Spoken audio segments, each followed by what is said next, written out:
It is always great to see you. Today, it's a particular honor for me to have, the 2022 MF CASR Global Fellow, Cynthia Moe-Lobeda, with me. Cynthia is a professor of the Pacific at the Pacific Lutheran Theological Seminary in Berkeley and the director of the PLTS Center for Climate Justice and Faith. And I am sure you all know she's been with us for like a couple of weeks since the 1st October, more or less, and she'll still stay with us for a couple of weeks more. So please take the chance to get to know Cynthia while she's here. So today, Cynthia is going to talk about building a moral economy, ecological, equitable, democratic. So Cynthia, please. Well, I think I'd like to just begin by saying how moved I've been by the spirit of warm collegiality and mutual support that seems to pervade the faculty, staff, administration, and students here. It's really been a pleasure to be a part of that and to get to know you. That spirit seems so evident all over the place. And in particular, I want to thank Liv and Un for their unfailing generosity in making my time here so rich and good. Yeah.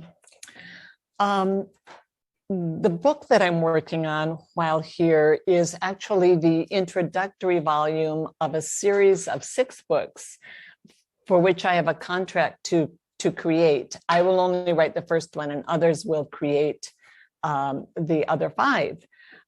But they are aimed at, what I want to talk with you about is essentially the aim and content of that series. But I thought I would begin by just sharing with you some of the motivation or the reasons why I'm doing this series of books. And it all began when I was a girl in my Lutheran youth group, and I saw a film, and that film revealed to me the devastating realities that I was not aware of, that our food, in particular, in this case, our pineapples and other fruit and sugar, came to us through incredibly exploitative processes that were brutalizing people, in this case, in the Caribbean, but around the world. And that kind of reality, then I began to search more, and that shaped my life journey. And it just was sort of seared into my soul as I met and worked I worked for 2 years in Latin America, and then worked with people from Asia and Africa, and continued to have unraveling for me the way something was terribly, terribly wrong. That our food should be so covered with the blood of other people, and not only our food, but our products. I'll never forget the face of a woman picking strawberries in Mexico. She was speaking to a delegation of North American opinion-making citizens that I was leading on a fact-finding tour. And she said, "Our children go hungry because this land should grow corn and beans for them, and it grows strawberries for your tables."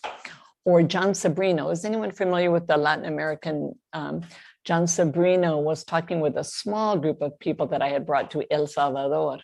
And he said, in El Salvador, poverty means death. And people are not poor by chance. They're poor because the systems that make you wealthy make them poor. So those kinds of things just rip into you.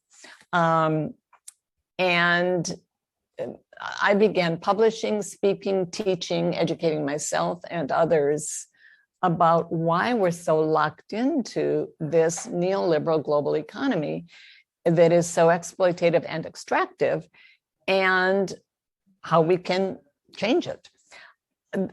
I should also say that in the last 15 years or so, I became much more aware of climate change and the extent to which it is also the result of an extractive and exploitative economy that is fundamentally suicidal for us as a species. So one of my books called Resisting Structural Evil that came out about 9 years ago got attention from many different countries and people. And one of the responses I got to it was create more resources that enable us not only to analyze what's going on, but actually make a difference in what's going on.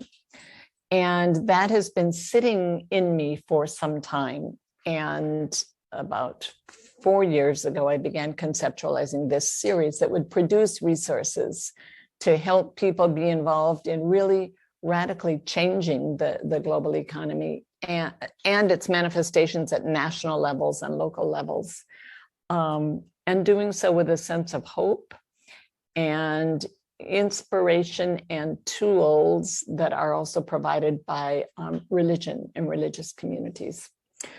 So, and I also, the series also is particularly difficult because I'm trying not to do it in just academic voice. In other words, so that it's not only for academicians, but also for other people, but still very, very grounded in theory from different disciplines. So that's the background of what I'm about now. And I thought what I would do then is share with you some excerpts from the developing manuscript. And I'll start there. It is a strange wonder to be alive as human beings now, at the turning point in human history. Today, we know the terrible truth. We are living in ways that will destroy us.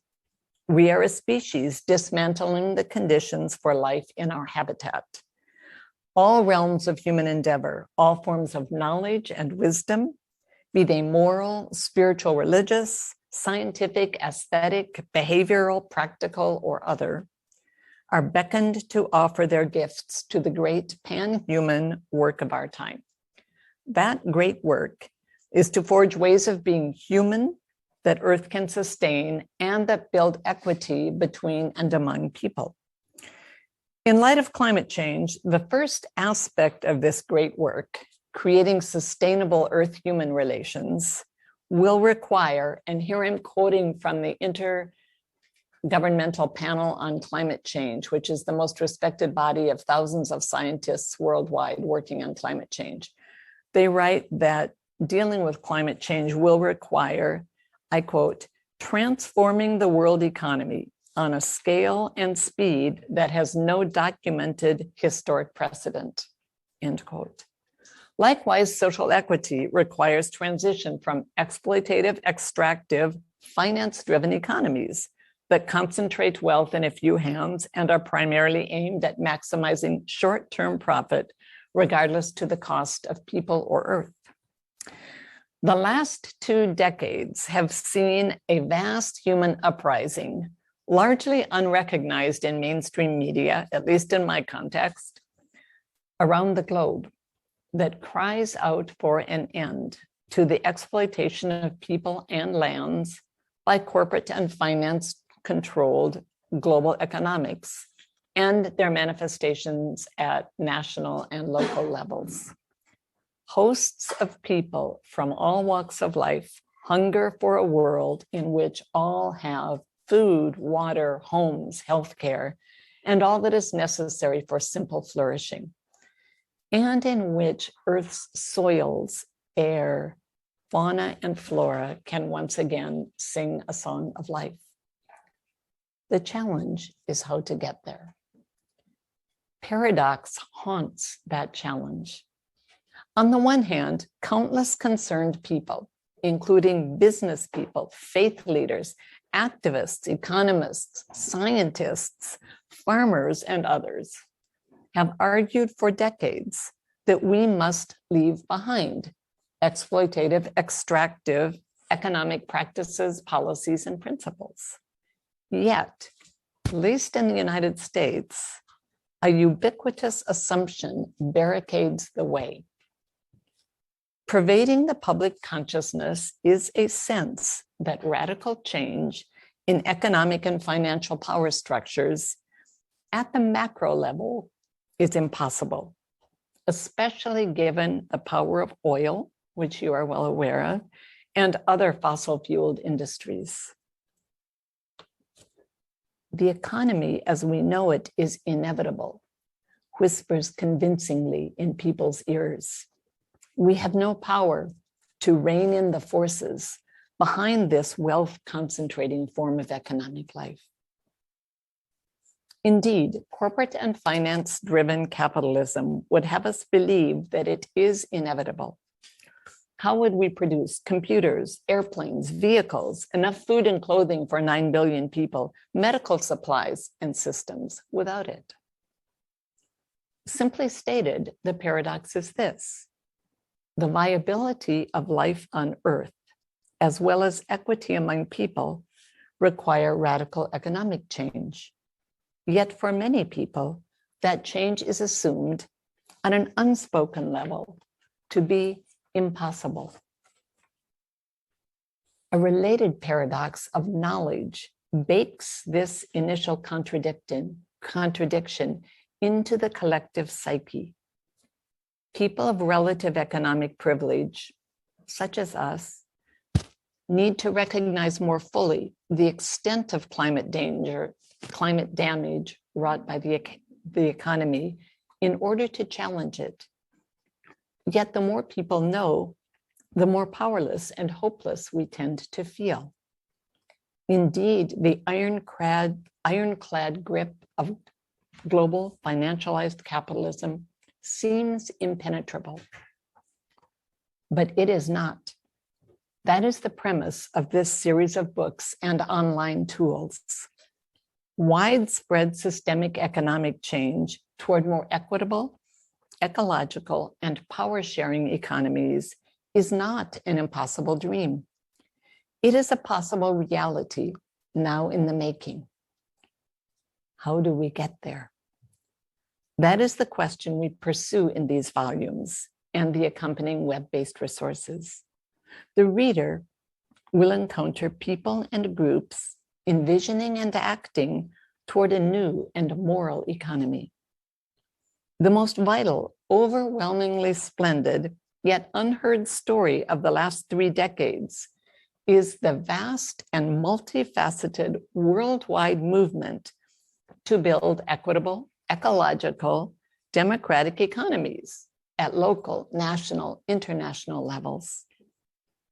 Groups of people from all walks of life, students, fisher people, lawyers, campesinos and other farmers, business people, scientists, nonprofit leaders, scholars, artists, theologians and religious leaders, healthcare professionals, engineers, homemakers, teachers, and more are engaged in this creative, courageous undertaking. It breathes hope. Vision and action, however, are not enough, not in times as fraught with peril as ours. Solid vision and vigorous action will not get us where we need to go if formidable systemic obstacles, some of them cleverly cloaked as good, stand in the way, unless we also have strategies for how to forge paths past those obstacles. Such strategies are underway. They are being fashioned collectively in the midst of anguished and joyful struggle, and are grounded in the work of generations past. This volume and the subsequent books and online resources suggest key elements of such strategies and invite you, the reader, into, or more deeply into, this movement toward life in its fullness for all. You will find, speaking to the reader, that religion and spirituality weave their way into this book and the series that follow. I will say more about that shortly. For now, I note simply that all of Earth's wisdom traditions, including the earth sciences, the behavioral sciences, philosophy, religion, and more, need to bring their offerings to the table of this great work. building economies that enable life to flourish. Religions indeed have many gifts to offer. If people in religious traditions do not plumb the depths of those traditions for the moral, spiritual, and practical power they offer, then those gifts will go untapped. So I close then with the words of the former president of the Maldives, which is one of the small Pacific island nations that will be drowned by climate change. He said, I believe it was here in Oslo that he said it, "Please, ladies and gentlemen, we did not do any of these things, lead high carbon emission lifestyles. But if business goes on as usual, we will not live, we will die, our country will not exist." End quote. And then from the novelist Ursula Le Guin, does anyone? Yeah. Ursula Le Guin writes, "We live in capitalism. Its power seems inescapable. So did the divine right of kings." End quote. Well, our young and dangerous, yet infinitely precious species hovers on a precipice. Humankind will determine which way we go. Our decisions and actions in the next very few years, 5 to 7, 3 to 7, will shape the fate of life on Earth. None before us has borne this moral weight.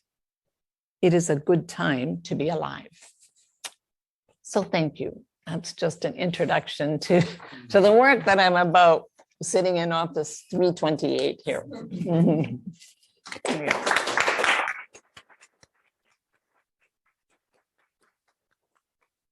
I'd say sitting in office 328 and fueled by your generous hospitality. Yeah. Thank you so much.